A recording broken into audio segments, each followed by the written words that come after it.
श्रीराम जय राम रघुराम।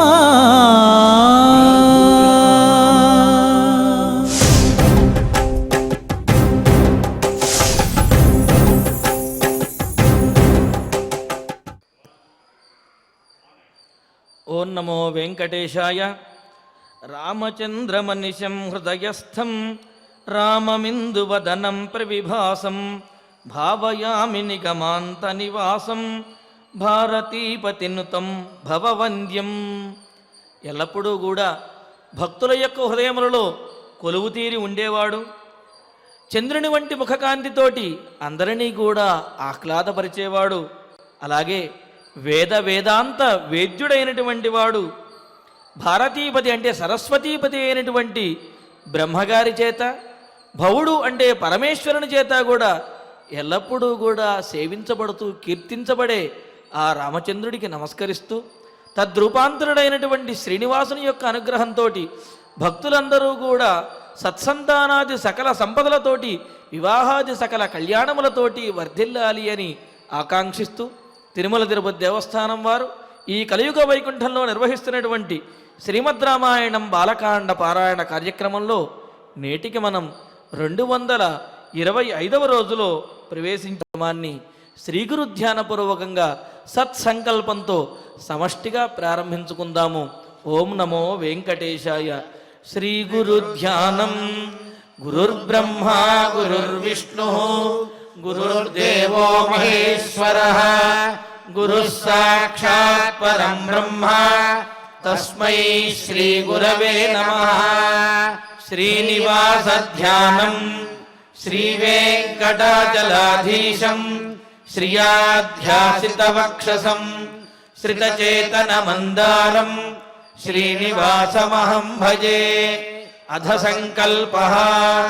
శ్రీమదాదివరాహ క్షేత్రే విరాజమానస్య శ్రీ పద్మావతీ జానేః అఖిలాండకోటి బ్రహ్మాండ నాయకస్య శ్రీరామచంద్ర రూపాంతరస్య భగవతః శ్రీ వెంకటేశ్వర స్వామినః సన్నిధౌ హనుమత్ సీతా లక్ష్మణ భరత శత్రుఘ్న పరివార సమేత శ్రీరామచంద్ర పరబ్రహ్మణః పరిపూర్ణానుగ్రహేణ అస్మిన్ భువనే అతిశీఘ్రమేవ విశూషికాక్రిమేః వినాశనార్థం భారతవర్షస్య అభివృద్ధౌ నిమగ్నానాం విద్యా విత్త వాణిజ్య కృషి వైద్య వైజ్ఞానిక దేశరక్షణాది రంగేషు విద్యమానానాం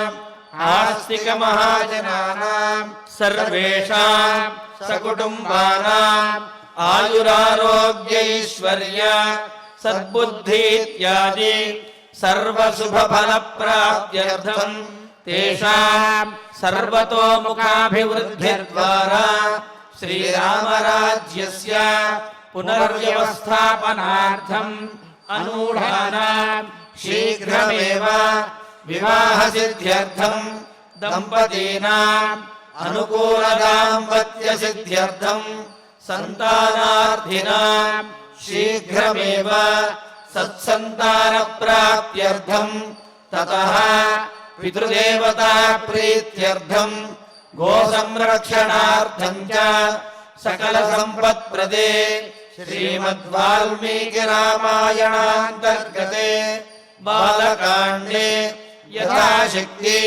శ్లోక వ్యాఖ్యాన పురస్సరం 12 శ్లోక పారాయణం తథా శ్రీమద్యోగవాసిష్ఠే విశూచికా మహామారీ నివారకస్య మహామంత్రస్య పారాయణం శ్రీధన్వంతరి మంత్రపారాయణం చ అన్యోన్య సహాయేన ఆచార్య ముఖేన కరిష్యామహే. శ్రీ వాల్మీకి ప్రార్థనా. వాల్మీకిర్మునిసింహస్య కవితావనచారిణః శృण्वन् రామకథానాదం को न याति परां गतिम् श्रीराञ्जनेय प्रार्थना यत्र यत्र रघुनाथ कीर्तनम् तत्र तत्र कृतमस्तकाञ्जलिम् भाष्पवारि परिपूर्णलोचनम् मारुतिम् नमत राक्षसान्तकम् श्रीरामायण प्रार्थना वेद वेद्ये परे पुंसि जाते दशरथात्मजे वेद प्राचेत सादासीत् साक्षात् रामायणात्मना श्रीराम प्रार्थना आपदामपहर्तारम् दातारम् सर्वसम्पदाम् लोकाभिरामम् श्रीरामम् भूयो भूयो नमाम्यहम् श्रीरामचन्द्र परब्रह्मणे नमः। अथ श्रीमद् रामायणे बालकाण्डे 32 सर्गः। శ్రీ గురుభ్యో నమః. శ్రీ వెంకటేశ చరణౌ శరణం ప్రపద్యే. శ్రీరామాయ నమః. బ్రహ్మయోనిర్మహానాసీత్ కుశో నామ మహాతపాః అక్లిష్టవ్రతధర్మజ్ఞః సజ్జన ప్రతిపూజకః. రామచంద్ర ప్రభు తమ్ముడు లక్ష్మణస్వామి, ఆ పరివారం మునిగణం అందరి మధ్యలో బ్రహ్మర్షులు విశ్వామిత్రులు వేంచేసిన ఆ సందర్భంలో రామచంద్రమూర్తి చాలా కౌతూహల సమన్విత, ఎంతో ఆసక్తితో ఈ ప్రాంత వైభవం, దీనికి కారణం ఏమి గురుదేవా, ఈ చరిత్ర నాకు చెప్పండి అని అడిగారు. ఎంతటి వారికైనా దానికి తోడు ప్రకృతి ప్రేమ ఉంది అనుకోండి, వారు ప్రకృతి ప్రేమికులు అనుకోండి. ఆ సందర్భంలో ఓ నది ఒడ్డున నిలబడితే పండ్ల భారంతో బాగా వంగిన ఆ కొమ్మ మీద పళ్ళు తన భుజం మీద వాలినటువంటి ఆ రామచిలకలో ఏవో వగైరా కొట్టుకుంటూ తింటూ ఉంటే ఆ వాతావరణానికి అచ్చరు వందని వారు ఉంటారా? పరవశించిపోని మనస్సు ఉంటుందా? ఆ చెట్టు కింద కూర్చుంటే గబగబ గబగబ ఏ కుందేలో వచ్చి తన మించి పాకుకుంటూ తనని ఆసరాగా చేసుకుని చెట్టు ఎక్కేసే వైనం చూస్తూ ఉంటే కళ్ళు తిప్పి చూస్తామా, ఒక్కసారిగా తెల్లటి పావురాల గుంపు ఎగురుతూ ఈ చిరుగాలికి తల ఆడిస్తూ ఉన్న ఒకానొక గానమాధుర్యానికి సంతోషిస్తున్నటువంటి రసజ్ఞులైన ప్రేక్షకుల్లాగా ఆ పైరులన్నీ అలా కదులుతూ ఉంటే ఒకానొక సాయం సమయంలో రాముడికి దీన్ని అంత గురించి తెలుసుకోవాలి అని అనిపించింది.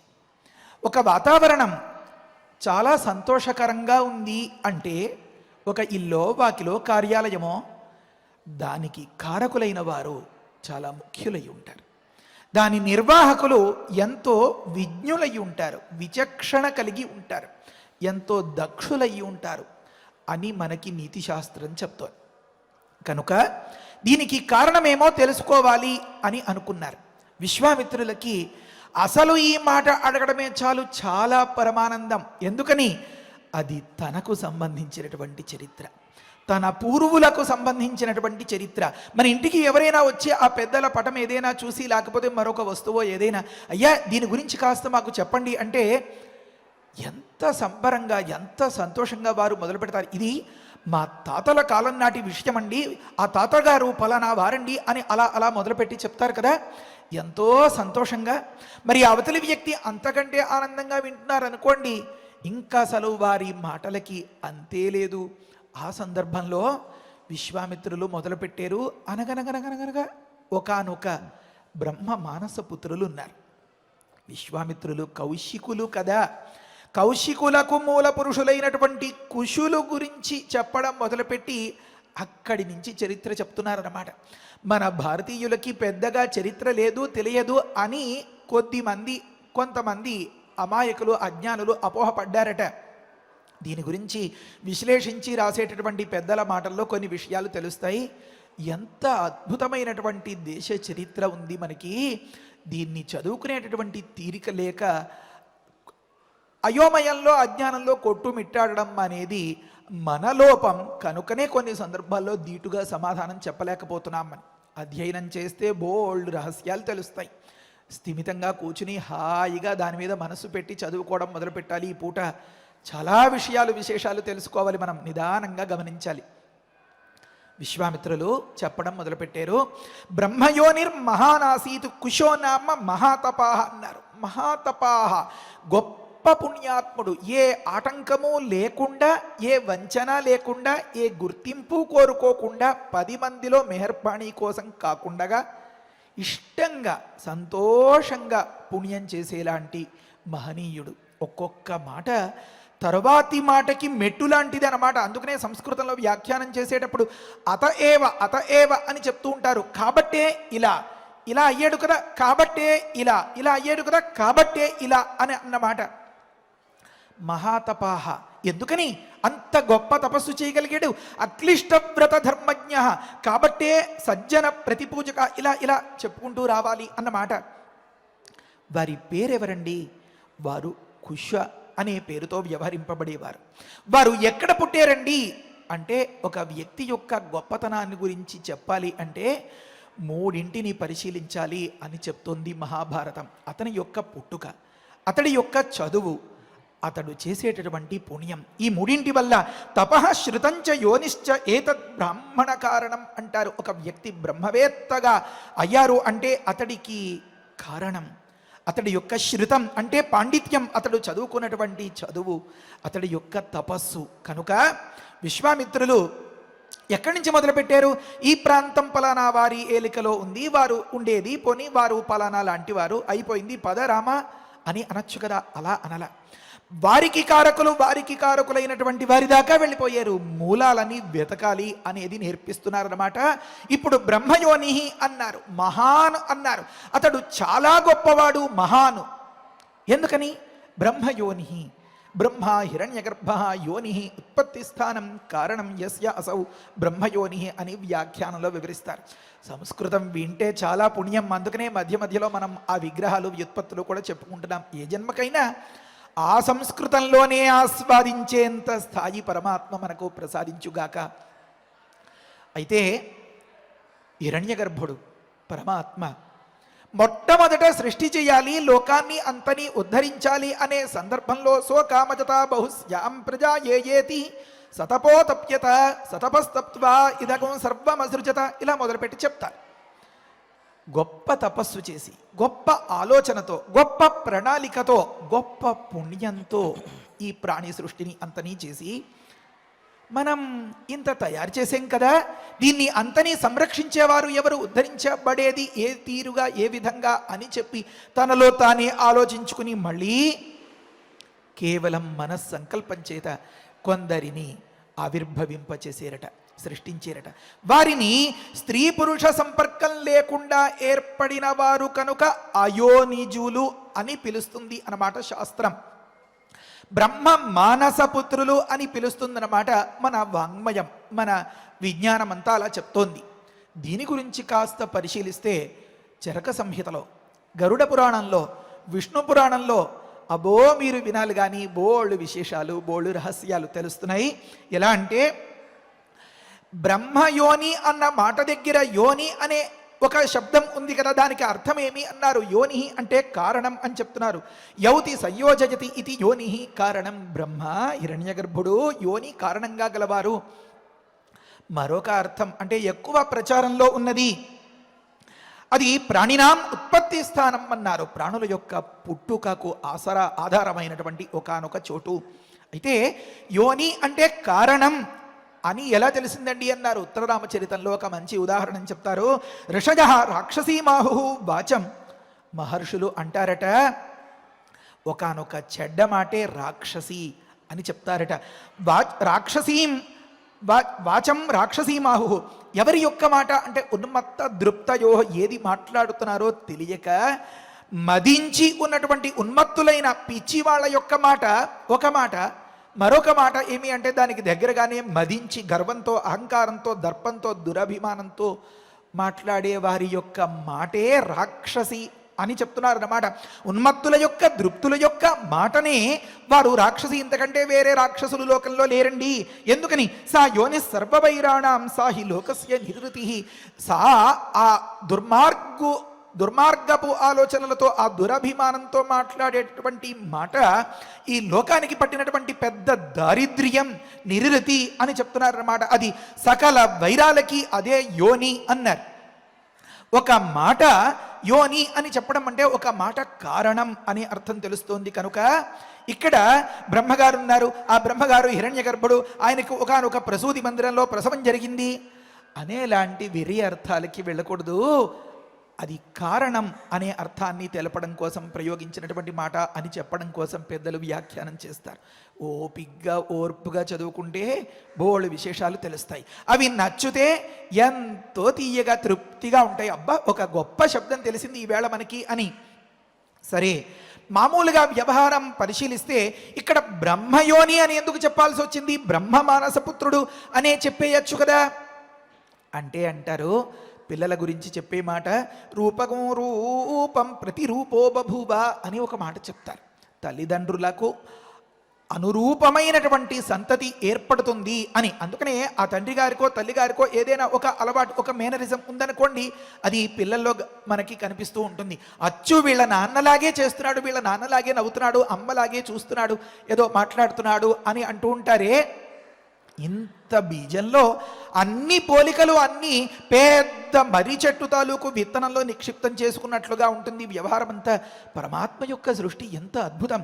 కనుక ఇక్కడ ఎవరి నుంచి ఆవిర్భవించారు, ఆ ఆవిర్భవించినటువంటి వ్యక్తి ఎందుకు మహాత్ములయ్యారు అని చెప్పడం కోసం అతని పుట్టుకను వివరిస్తున్నారు అన్నమాట విశ్వామిత్రుల వారు. బ్రహ్మయోని మహానాసీత్ అని మొదలుపెట్టారు. మామూలుగా మనకి పరిచయం ఉన్నటువంటి ఒకానొక చోటు ఉత్పత్తి స్థానాన్ని కూడా ఈ పేరుతో పిలుస్తోంది శాస్త్రం. త్రికాండ శేషము అనే దానిలో, అంటే అమరకోశానికి మిగులుగా ఉన్నటువంటి ఒక నిఘంటువు దానిలో రాశారు. పరిశీలిస్తే తెలుస్తోంది ఏమని అంటే, ప్రాణినాం ఉత్పత్తి స్థానం అని రాసి తత్తు 84 లక్ష ప్రకారం అంటారు. 84 లక్షల రకాలుగా ఉంటుందట ఆ ఉత్పత్తి స్థానం. ఆ ఉత్పత్తి స్థానంలోంచి బయటకు వచ్చినటువంటి ఆ సందర్భం, ఆ వాతావరణాన్ని బట్టే దానికి పోలిక అనేది ఏర్పడుతుందట.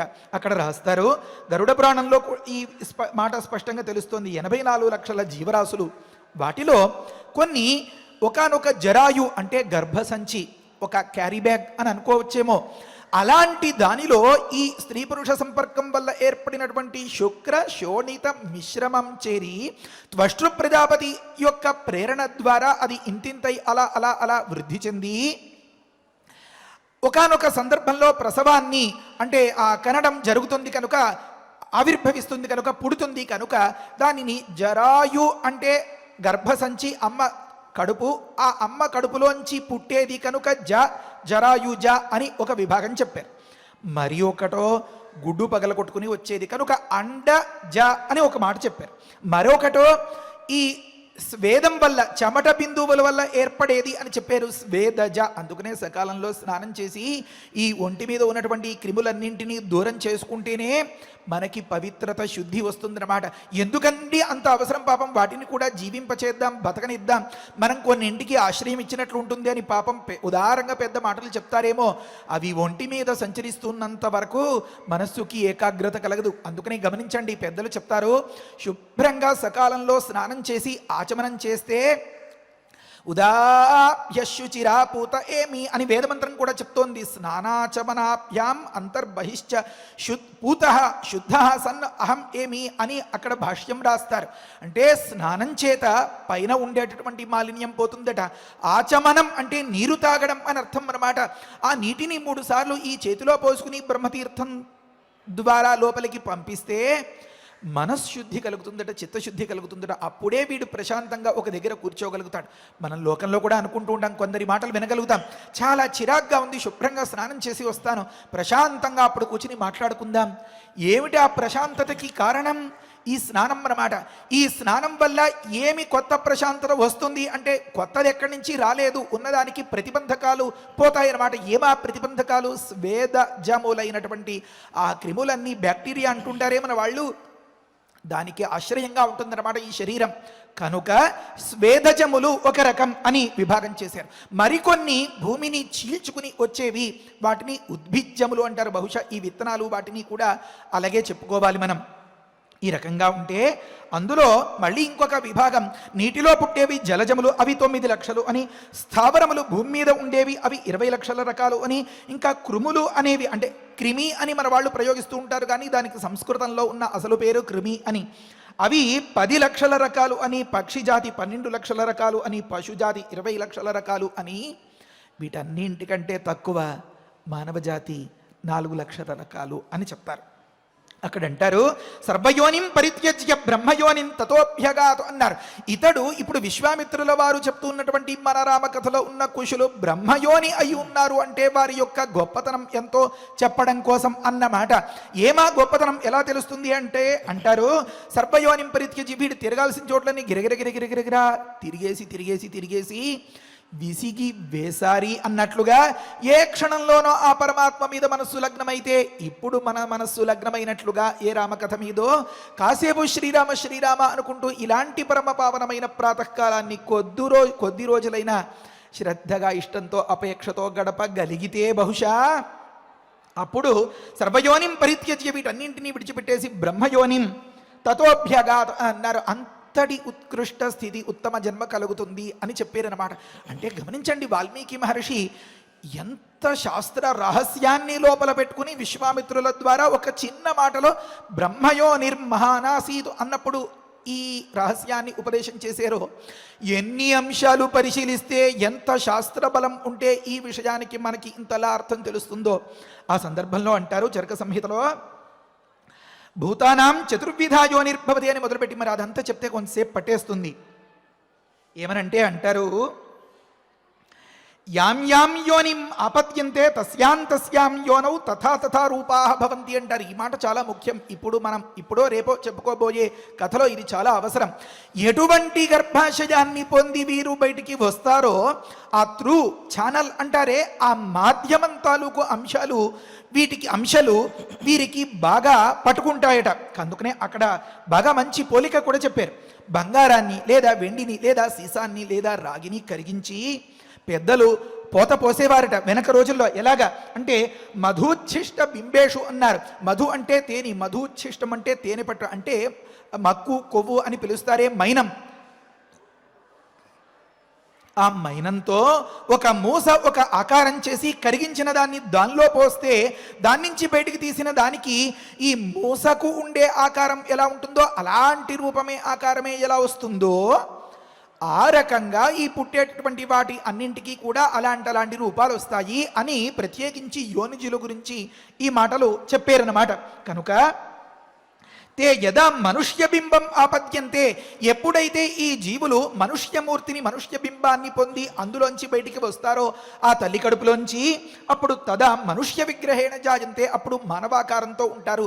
వారి కాళ్ళు చేతులు లేకపోతే కళ్ళు, ఈ వగైరాలు వ్యవహారాలన్నీ ఇలా ఉంటాయి అన్నమాట. కనుక ప్రకృతంలో విశ్వామిత్రుల ద్వారా మనకు పరమాత్మ చెప్పదలుచుకున్నటువంటి అంశం ఏమి అంటే, ఒక దగ్గర అంటారు పుణ్యతీర్థే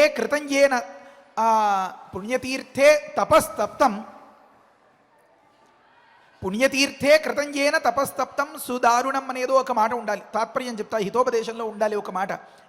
ఏమంటే గొప్ప మంచి క్షేత్రంలో చాలా కాలం పాటు ఆ భగవంతుడి మీద ఇష్టంతో ఎంతో ప్రేమతో ప్రీతితో కనుక భగవంతుణ్ణి ఆరాధిస్తే ఆ సంస్కారం పెరిగి పెరిగి పెరిగి పెరిగి పెరిగి ఈ లోపల ఎంతో అంతఃసారంగా ఉన్నటువంటి ఆ రేతస్సు వరకు ఆ సంస్కారం చేరితే అప్పుడు పుణ్యతీర్థే వ్రతంయేన తపస్తప్తం సుదారుణం అని అనుకుంటా ఒక మాట. అప్పుడు పుట్టేటటువంటి పిల్లలు అంతటి లోకోత్తరమైనటువంటి మంచి మనస్తత్వంతో, మంచి విద్యతో, మంచి విజ్ఞానంతో, మంచి రూపంతో, మంచి కౌశలంతో ఏర్పడతారు. ఎవరి పిల్లలండి వీరు అని అనిపించుకునేలాగా పితుశ్రవణం యోదదాశతస్మై అంటుంది కదా వేదం కూడా. స్వకీయ పితు శ్రవణం కీర్తి యస్మాతు అసౌ పితుశ్రవణ అని ఒక వ్యక్తిని చూడగానే అబ్బా ఏ తల్లి కన్నా పిల్లాడో అని అనిపించేలాగా ఉండేలాంటి సంతతి కావాలి అని ప్రతివారు కోరుకుంటూ ఉంటారే, ఆ రకమైనటువంటి వారు కలగాలి అంటే అంతటి ఉత్కృష్టమైనటువంటి తపస్సు పుణ్యం చేసి ఉండాలి. అప్పుడు పుణ్యం కొద్దీ పురుషులు దానం కొద్దీ బిడ్డలు అంటారే, ఆ దాన మహిమ వల్ల ఇలాంటి బిడ్డలు ఏర్పడతారు అని. అందుకనే మన వాళ్ళు అందరూ ఏదో ఒక నెపంతో ఏదో ఒక వంకతో ఆ పూజ, ఈ నోము, ఈ దానం అని చెప్పి అలా అలా పుణ్యం చేయిస్తూ ఉంటారు. సరే, ప్రకృతంలో అంతటి పుణ్యాల రాశులుగా ఏర్పడ్డారు ఈ కుశులకు తరువాతి వారసులంతా. ఆ మాటలు చెప్పుకోబోతాం మనం. కనుక రమ అనగనగనగా ఒకానొక మహాత్ములు ఉన్నారు. వారు ఎందుకు అంతటి మహాత్ములు అంటే పుట్టుకతో ఒక విషయం. బ్రహ్మయోని హిరణ్యగర్భుడు మన సంకల్పం చేత ఆవిర్భవింపచేసినటువంటి ఒకానొక దివ్యమూర్తి. మళ్ళీ ఇంకొక మాట, ఇది చాలా మనకు అవసరం. అక్లిష్టవ్రత ధర్మజ్ఞ. క్లిష్టం క్లేశయుక్తం న క్లిష్టం అక్లిష్టం అక్లిష్టం వ్రతం యస్యాసో అక్లిష్టవ్రత ధర్మం జానాతి ఇది ధర్మజ్ఞ. అక్లిష్టవ్రతశ్చాసో ధర్మజ్ఞశ్చ అక్లిష్టవ్రత ధర్మజ్ఞ. ఆహా, ఏం అద్భుతమైనటువంటి వివరణ! అంటే లోకంలో చాలామంది వ్రతం పాటిస్తూ ఉంటారు, ఏమేమో నియమాలు పెట్టుకుంటూ ఉంటారు, కానీ అవి తన ప్రాణాల మీదకి తెచ్చిపెట్టుకునేలాంటివి అయితే అది ఏకాస్త సత్ఫలితాన్ని ఇచ్చేవి కాదు. ఇంట్లో భర్తని, పిల్లల్ని, లేకపోతే అందరినీ ఆఫీస్కి పంపించేసి నేను 11 గంటలకో 12 గంటలకో అప్పుడు పూజ మొదలు పెడతానండి, 2, 3, 4 ఎప్పుడో ఏదో కాసిన మెతుకులు లోపల పోసుకుంటామండి, మరి ఆకలేదా అండి, కాఫీ తాగేస్తామండి, కాఫీ తాగేస్తే ఆకలి పోతుంది అని చెప్తూ ఉంటారే, పేగులు అరుస్తూ చిక్కి శల్యమైపోయి ఎముకల గూడులా తయారయ్యి చిమ్మడానికి చీపురు కూడా పట్టుకోలేని స్థితిలో ఏదో ఒకనొక సందర్భంలో వైద్యుడి దగ్గరికి పెడితే, అమ్మ రక్తం తగ్గిపోయింది తల్లి, కాస్త కడుపు నిండా తినాలి అని చెప్తే, మా ఆవిడికి ఛాదస్తామండి, 2, 3, 4 అయితే కూడా ఏదో అలా చేస్తూ ఉంటుంది అని చెప్పుకొని భర్త బాధపడేలాంటి వాతావరణాలు మనకి ఉండకూడదన్నమాట. అంత ఉసూరుమనిపించి తను తినేంత వరకు ఇంట్లో వారికి తిండి పెట్టక అలా మలమలా మాడి చేసేలాగా కాలాన్ని తప్పించి అకాలంలో దుష్ఫలితాన్ని ఇచ్చేటటువంటి వ్రతాలు చెయ్యకూడదన్నమాట. వాటి వల్ల ఏం ఉపకారం లేదన్నమాట.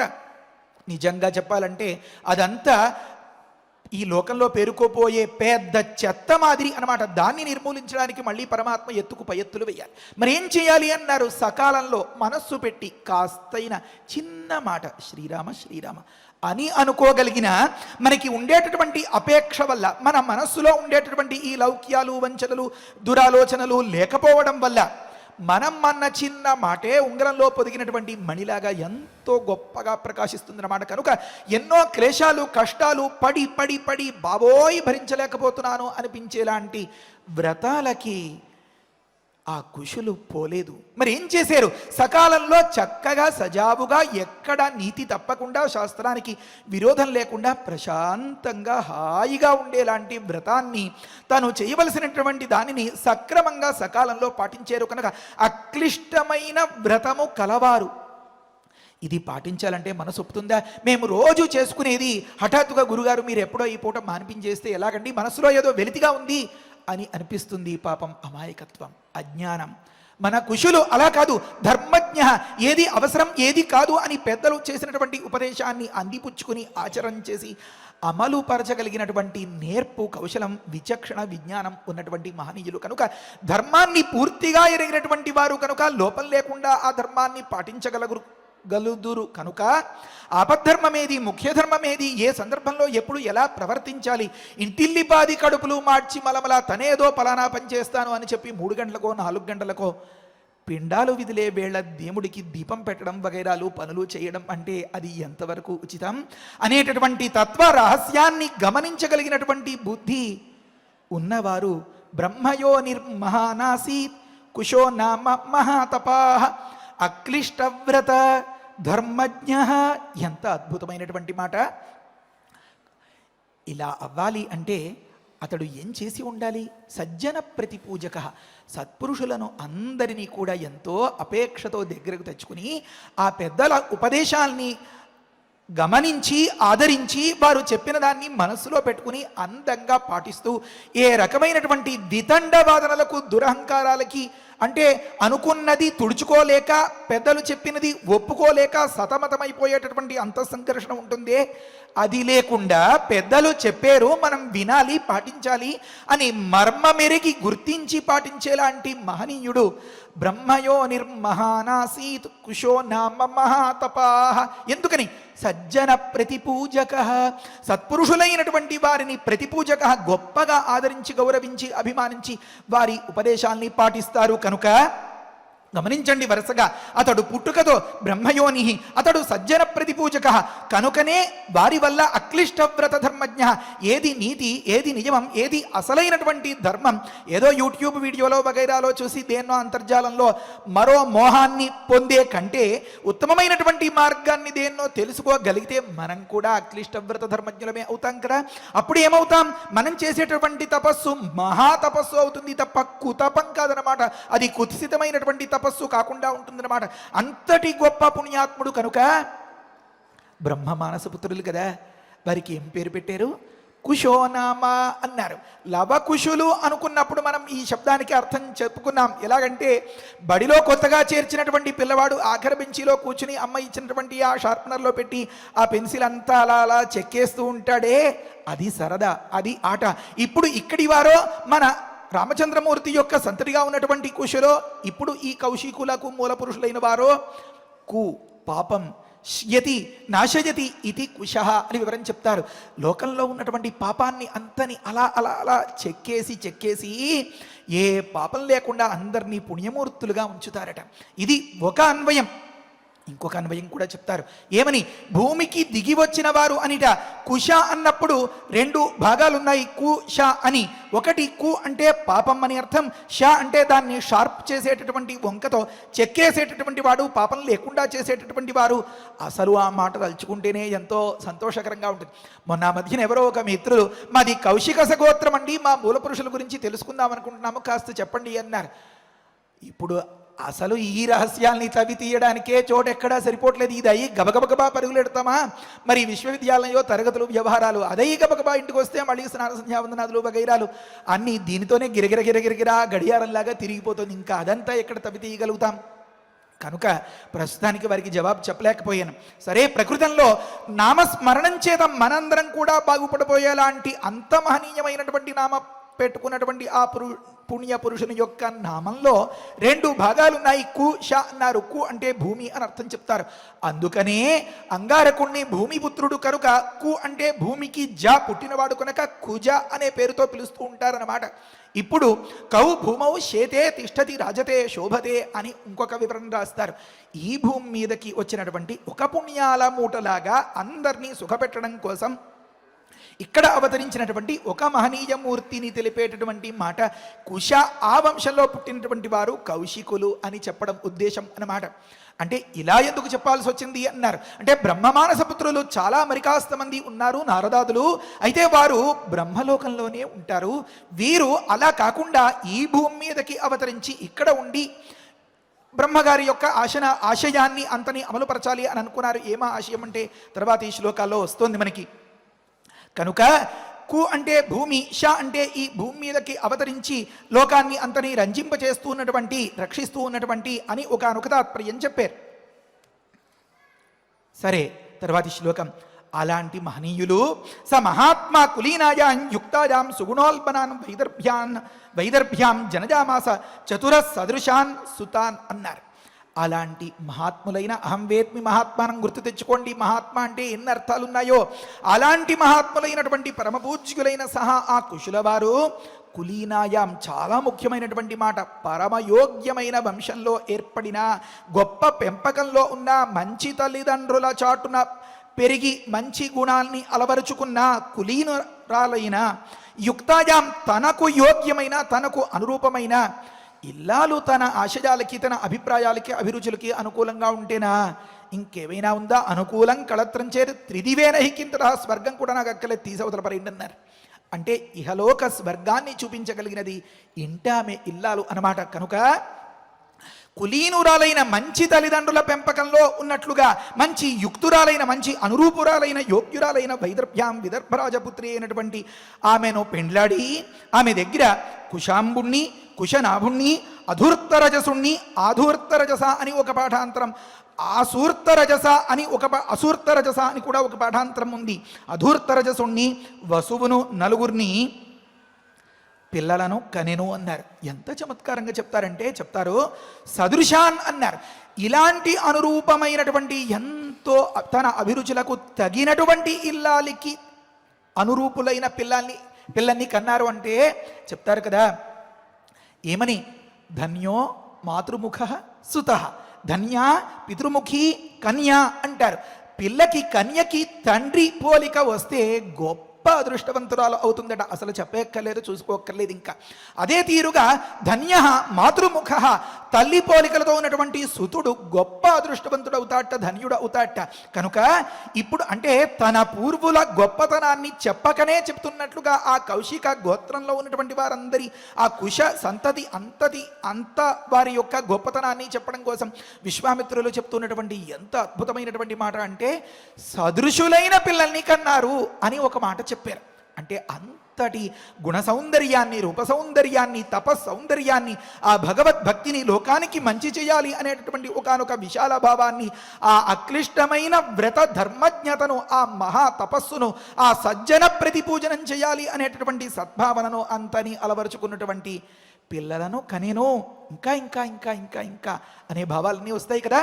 కనుకనే ఒక్క మాటలో ముక్తశ్రీగా అనుకోవాలి అంటే సుగుణోల్బణాన్ అన్నారు. ఏవో కొన్ని గుణాలు జనాభా లెక్కల్లో ఉండే అందరికీ ఉంటాయి, కానీ ఈ గుణములు సుగుణములు. ఈ సుగుణములు కలవారిని కనేను అంటే వాల్మీకి మహర్షి చెప్పడమే మనం వినడమే అది అంత తేలికైపోయేది. మరేమి అన్నారు, సుగుణోల్బణాన్ అంటే అధికాధికమైనటువంటి సుగుణ సంపద కలిగినటువంటి అని అర్థం అన్నమాట. అలాంటి సుతాను తన అభిప్రాయాల్ని అందంగా నెరవేర్చేలాంటి చతురహ నలుగురిని జనజామాస కనేను అని అన్నారు. ఎవరు వారు? కుశాంబం కుశనాభంచ, ఈ మాటలే పైన వచ్చేసి అధూర్తరజసం వసుం దీప్తియుక్తాన్ మహోత్సాహాన్ క్షత్రధర్మ చికీర్షజ అని అన్నారు. ఎందుకనిక నేను అంటే అంటున్నారు అక్కడ క్షత్రధర్మ చికీర్షద, క్షత్రధర్మం కోసం, క్షత్రధర్మాన్ని లోకంలో, క్షాత్రధర్మాన్ని లోకంలో అంతా అమలుపరచడం కోసం. ఏమి క్షాత్రధర్మం అంటే పరిపాలనం.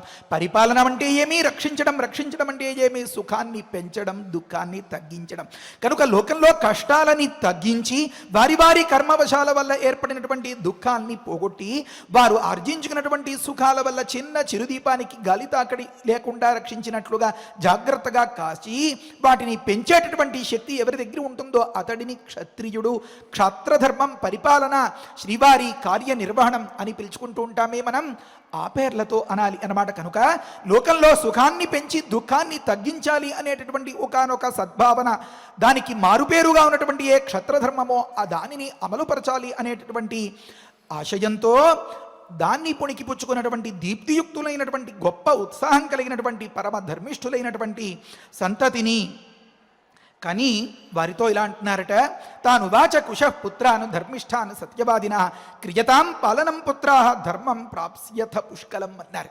నాయన పిల్లల్లారా, నేను ఏ ఆశయంతో మిమ్మల్ని కన్నానో ఆ ఆశయాల్ని అందంగా నెరవేర్చండి నాయన.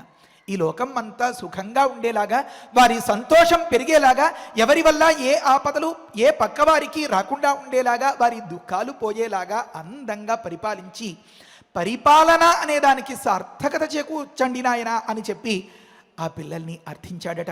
పుత్రాహ యుష్మాభి పాలనం క్రియత, మీరు పాలనం చేయండి. యూయం పుష్కలం ధర్మం ప్రాప్స్యత, నాయన మనకి ప్రజా సంరక్షణమే, లోకంలో సంతోషాన్ని పెంచడం, దుఃఖాన్ని తగ్గించడం అనేటటువంటి సద్భావనతో ప్రవర్తించడం అనేదే మనకి గొప్ప ధర్మం. కనుక ఈ ధర్మాన్ని మనం అవలంబిద్దాం అని అన్నారు. చెప్తున్నారు, గమనించండి.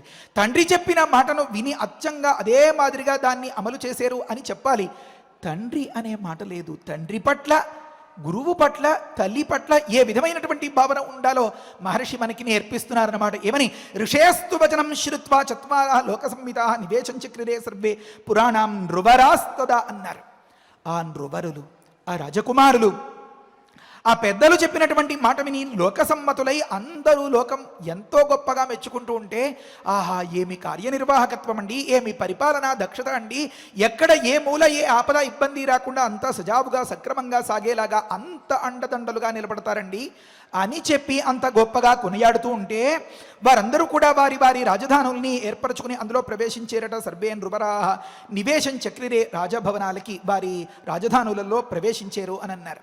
ఇక్కడ అనుకున్న మాట, ఋషేహే తన తండ్రి గారు ఎక్కడో దూరంగా ఉన్నటువంటి దానిని, తాను చూడలేని దానిని కూడా కళ్ళెదురుగా చూడగలిగినటువంటి మహర్షిలాగా ఆచితూచి ఆలోచించి మన భావి బంగారు భవిష్యత్తును ఉద్దేశించి చెప్తారు అనే మాటను మనకి నేర్పించడం కోసం ఆ తండ్రి గారి పట్ల వాడు ప్రదర్శించినటువంటి వైఖరి, ఆ కుశాంబులు కుశనాభులు అధూర్తరజసులు లేకపోతే వసువు వీరు ఋషి, మా తండ్రి గారు ఒకానొక మహర్షి, వారు అతీంద్రియ ద్రష్టలు. నిజమే, మేము చూడలేని దానిని వారు చూసి మాకు చెప్పగలరు కనుక వారి మాటే మాకు ఋషివాక్కు ఋషివాక్యం అనేటటువంటి భావనతో ఉన్నారన్నమాట. అందుకనే వారంతటి గొప్పవారయ్యారు. వారి ఏలుబడిలో వారిలో ఒకరి ఏలుబడిలో ఉండేటటువంటి ప్రాంతం అది అన్నమాట. కుశాంబస్తు మహాతేజ కౌశాంబీం అకరోత్ పురీం కుశనాభస్తు ధర్మాత్మ పురంచక్రే మహోదయం అన్నారు. గొప్ప తేజస్సు కలిగినటువంటి కుశాంబుడు అనేటటువంటి మహనీయులు కౌశాంబి అనేటటువంటి ఒకానొక పట్టణాన్ని రాజధానిగా ఏర్పరచుకున్నారు. మరి పరమధర్మాత్ములైనటువంటి కుశనాభులు మహోదయం అనేటటువంటి ఒక పట్టణాన్ని వారి రాజధానిగా ఏర్పరచుకున్నారు. మరి అధూర్తరజస నుండి అసూర్తరజస ఒక పాఠం ఇంతకుముందే మనం చదువుకున్నాం, అధూర్తరజస అని.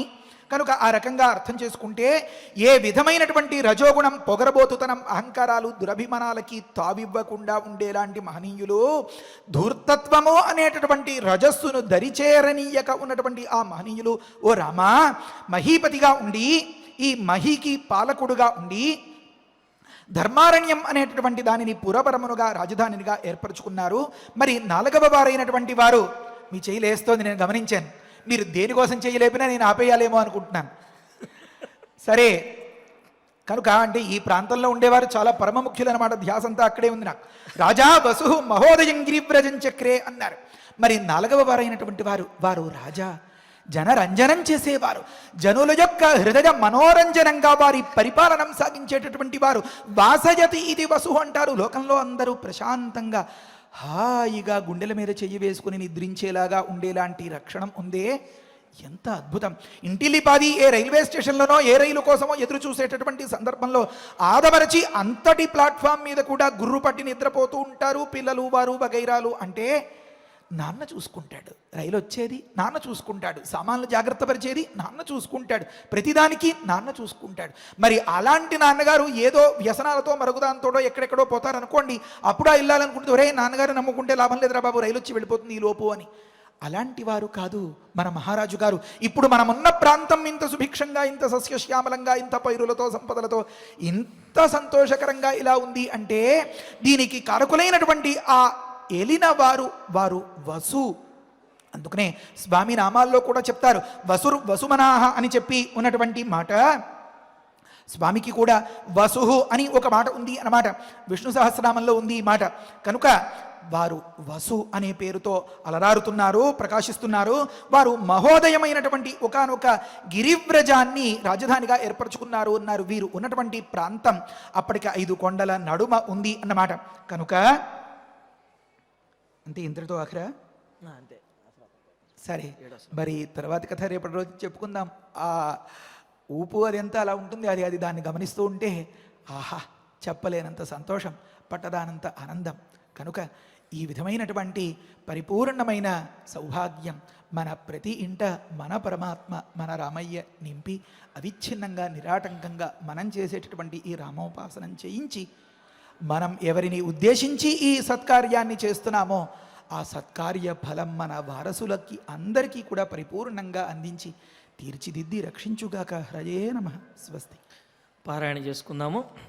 బ్రహ్మయోనిః బ్రహ్మయోనిః మహానాసీత్ మహానాసీత్ కుశో నామ మహాతపాః మహాతపాః అక్లిష్టవ్రతధర్మజ్ఞః అక్లిష్టవ్రతధర్మజ్ఞః సజ్జన ప్రతిపూజకః సజ్జన ప్రతిపూజకః సమహాత్మా సమహాత్మా కులీనాయాం యుక్తాయాం సుగుణోల్బణాన్ వైదర్భ్యాం జనయామాస చతురః సదృశాన్ సుతాన్ కుశాంబం కుశనాభం చ అధూర్తరజసం వసుం దీప్తియుక్తాన్ మహోత్సాహాన్ క్షత్రధర్మ చికీర్షయా క్షత్రధర్మ చికీర్షయా తానువాచ కుశః పుత్రాన్ ధర్మిష్ఠాన్ సత్యవాదినః క్రియతాం పాలనం పుత్రాః ధర్మం ప్రాప్స్యథ పుష్కలం ఋషేస్తు వచనం శ్రుత్వా చత్వారః లోకసమ్మతాః నివేశం చక్రిరే సర్వే పురాణాం నృవరాస్తదా కుశాంబస్తు మహాతేజాః కౌశాంబీం అకరోత్పురీం కుశనాభస్తు ధర్మాత్మా పురం చక్రే మహోదయం అధూర్తరజసః రామ ధర్మారణ్యం మహీపతిః చక్రే పురవరం రాజా వసుశ్చక్రే గిరివ్రజం ఇత్యార్షే శ్రీమద్ రామాయణే బాలకాండే ద్వాత్రింశే సర్గే సప్త శ్లోకాః విశ్వామిత్రుడు వారి పరివారము రామలక్ష్మణులు వీరందరూ కూడా సిద్ధాశ్రమం నుండి మిథిలా నగరానికి బయలుదేరారు. మార్గమధ్యంలో శోణానదీ తీరంలో నిత్యకర్మానుష్ఠానాన్ని నిర్వర్తించడం కోసం అందరూ కూడా ఆగారు. మరి ఆ ప్రదేశం చాలా సస్యశ్యామలంగాను విశేషంగా గోచరించేటప్పటికీ రామచంద్రమూర్తి ఆ దేశము యొక్క విశేషాన్ని చెప్పమని అడిగితే, ఆ దేశాన్ని పరిపాలించే వారి యొక్క విశేషాలని చెప్పమని అడిగితే, ఈ విధంగా విశ్వామిత్రుడు బ్రహ్మవంశం నుండి ఉద్భవించినటువంటి కుశనాభుడు మొదలైనటువంటి వారి యొక్క విశేషాలను తెలియజేస్తున్నారు. ఇందులో ఉన్న మరొక విశేషం ఏమిటి అంటే, విశ్వామిత్రుడు కూడా ఆ వంశంలో జన్మించినటువంటి వాడే. ఆ విధంగా ఆ వంశం యొక్క విశేషాలను మనం తెలుసుకుంటూ ఉన్నాము. ఆ శ్లోకాలను పారాయణ చేసుకున్నాము. ఇక ఇప్పుడు ఫలశ్రుతి మంగళాంతం వరకు పఠించుకుంటూ ఈనాడు సమయానుసారంగా ఫలశ్రుతి అదేవిధంగా ధన్వంతరి ధ్యానాన్ని పఠిద్దాము మనందరము కలిసి. ఫలశ్రుతి కుటుంబ వృద్ధిం ధనధాన్య వృద్ధిం స్త్రియశ్చ ముఖ్యా సుఖముత్తమంచ శ్రుత్వా శుభం కావ్యమిదం మహార్థం ప్రాప్నోతి సర్వాం భువి చార్థ సిద్ధిం. శ్రీరామచంద్ర పరబ్రహ్మణే నమః. అధ ధన్వంతరి ధ్యానం అచ్యుతానంద గోవింద విష్ణో నారాయణామృత రోగాన్ మే నాశయా శేషాన్ ఆశు ధన్వంతరే హరే. ఆరోగ్యం దీర్ఘమాయుష్యం బలం తేజోధియం శ్రియం స్వభక్తేభ్యో గృహ్ణంతం వందే ధన్వంతరిం హరిం. ధన్వంతరేరిమం శ్లోకం భక్త్యా నిత్యం పఠంతి యే అనారోగ్యం న తేషాం స్యాత్ సుఖం జీవంతి తే చిరం. ఓం నమో భగవతే వాసుదేవాయ ధన్వంతరయే అమృతకలశహస్తాయ వజ్రజలౌకహస్తాయ సర్వామయ వినాశనాయ త్రైలోక్యనాథాయ మహావిష్ణవే స్వాహా. ఓం వాసుదేవాయ విద్మహే సుధాహస్తాయ ధీమహి తన్నో ధన్వంతరిః ప్రచోదయాత్.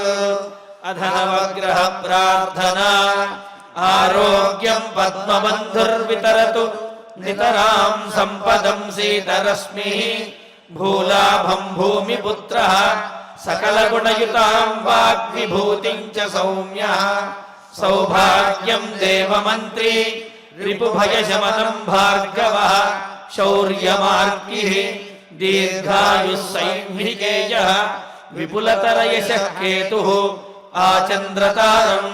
అరిష్టాని ప్రణశ్యంతు దురితాని భయాని చ శాంతిరస్తు శుభం మేస్తు గ్రహాః కుర్వంతు మంగళం. అధ క్షమా ప్రార్థనా యదక్షరపదభ్రష్టం మాత్రాహీనం చ యద్భవేత్ తత్సర్వం క్షమ్యతాం దేవ నారాయణ నమోస్తుతే. అథ భగవత్సమర్పణం కాయేన వాచా మనసేంద్రియైర్వా బుద్ధ్యాత్మనా వా ప్రకృతే స్వభావాత్ కరోమి యద్యత్ సకలం పరస్మై నారాయణాయేతి సమర్పయామి. అథ మంగళం శ్రియకాంతాయ కళ్యాణ నిధయే నిధయేర్థినాం శ్రీవేంకట నివాసాయ శ్రీనివాసాయ మంగళం.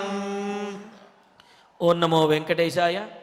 హైదరాబాదులో జూబ్లీ హిల్స్లో వేంచేసినటువంటి మన తిరుమల తిరుపతి దేవస్థానం వారి యొక్క శ్రీ వెంకటేశ్వర స్వామి వారి యొక్క దేవాలయంలో నిర్వహించబడుతున్న ద్వితీయ వార్షిక బ్రహ్మోత్సవాలలో భాగంగా ఈనాడు స్వామివారు సూర్యప్రభ వాహనంలో ఉదయం పూట సూర్యప్రభ వాహనంలోనూ రాత్రికి చంద్రప్రభ వాహనంలోనూ వేయించేసి భక్తులందరినీ కూడా అనుగ్రహించబోతూ ఉన్నారు.